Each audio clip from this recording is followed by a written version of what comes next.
দেখেন বন্ধুরা, দেখুন আম গাছে আমগুলোকে বস্তা করে বেঁধে রাখা হয়েছে।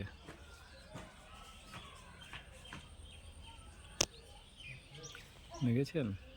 এই দেখুন বস্তা করে সব আমগুলোকে বেঁধে রাখা হয়েছে যাতে কিছু না ছিঁড়তে পারে। এখানে লেবু গাছে লেবুও হয়েছে।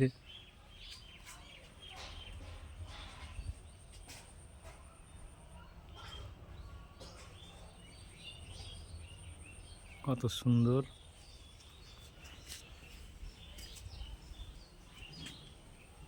ওই দূরে গাছটা দেখুন কলাও হয়েছে, কলাটাকেও বেঁধে রেখেছে।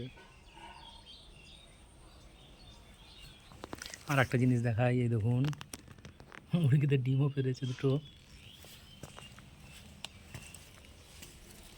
উঠায়নি। এই যে দূরে একটা দেখতে পাচ্ছেন কামরাঙা গাছ।